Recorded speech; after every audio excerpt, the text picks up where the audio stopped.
Hi, I'm McKayla. I'm an occupational therapist at Metro Therapy.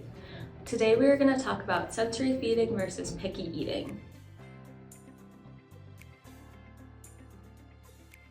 Many families struggle with kids undergoing picky eating habits, but there could be something deeper going on called sensory-based feeding challenges. A child in this situation could be undergoing a lot of different changes.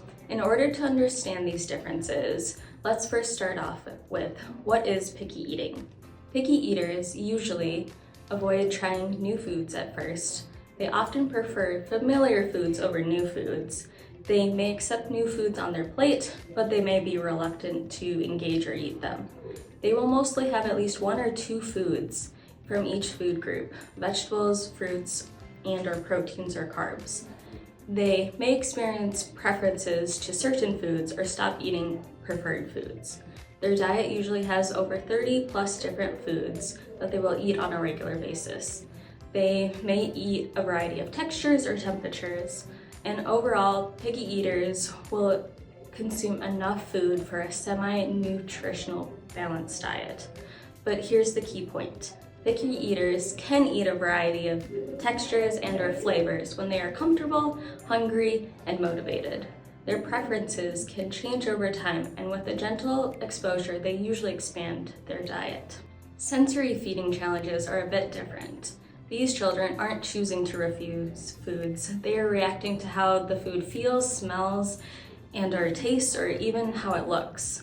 When someone falls into this category of a sensory feeder, they may have big responses to these foods, and they may fall apart in association to the foods that they are given. Kids who experience sensory feeding challenges are in a state of fight or flight arousal levels. Their body cannot turn off this response, so that leads them to feeling on edge during meal times, or even having these big reactions or anxious thoughts when something we change small. These feelings compile on themselves, and they may be put in a situation which will trigger these results.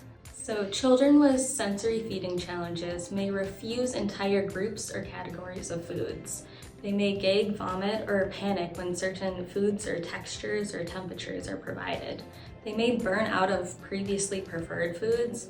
They may be very brand specific or have foods only look a certain way, such as a chip having to be a perfect triangle versus any other shape. And they may eat a very limited number of foods for months or even years. They often become distressed when new foods are placed on their plate. It is important to note that this isn't stubbornness or a behavior response. It's a sensory response to their nervous system is having. So what's the difference? Picky eaters is driven by preference, whereas sensory feeders, they are driven by sensory discomfort and an over-responsive nervous system. A picky eater might say, I don't like that, whereas a child with a sensory challenges are saying, I can't handle that. In order to promote change in sensory feeders and for them to expand their diets, they require a whole body nervous system interaction approach that needs to be helpful, fun, engaging, but most importantly, have safe interactions with food. In the end, there's a lot of overlap between picky eaters and sensory-based feeders.